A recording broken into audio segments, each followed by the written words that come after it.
Hello. સાંભળો ને, હું શું કહું છું? હા આ અમેરિકા, ઇઝરાયલ, ઈરાન ખરા ને, હા આ 3 જણના યુદ્ધમાં વિશ્વ યુદ્ધ નહીં થાય ને?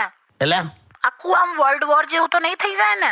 ના થાય લી, હવે કે બધાને લડવું જ હોય એવું થોડું હોય. શ્યોર ને? પણ તું કેમ આમ સંયુક્ત રાષ્ટ્રના પ્રમુખ જેવું કરે છે? અરે મારે આ વખતે અથાણું નાખવાનું કે નહીં એ સમજ પડે ને, કરું કે નહીં? ભલા તું યાર વર્લ્ડ લેવલ પરથી સીધું અથાણા પર આવી. તો હવે મને મારા લેવલના તો વિચાર આવે કે નહીં? પણ અરે યાર તું કર ને, તારું અથાણું કર્યા કર. અને સાંભળો, હું શું કહું છું? શું કહે છે મને એ જ નહીં ખબર, બોલ.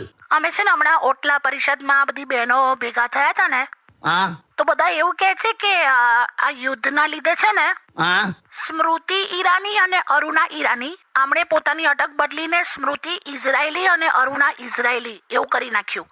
એ વાત સાચી છે? અલા હોય લી આવું. અલા સ્મૃતિ ઈરાની સ્મૃતિ ઇઝરાયલી થઈ ગયું હોય લાવેલા. લા તું ના આ બધા પરિષદમાં બેસવા જા. સારું સારું બધી અફવાઓ છે, આ બધી અફવાઓ ના પડીશ. લા તાર આટલી ગરમી છે ને મગજ ગરમ કરે મારું. સારું, ઓકે, ચલો, સોરી, બસ. તારે શું અથાણાનું લઈ યાર.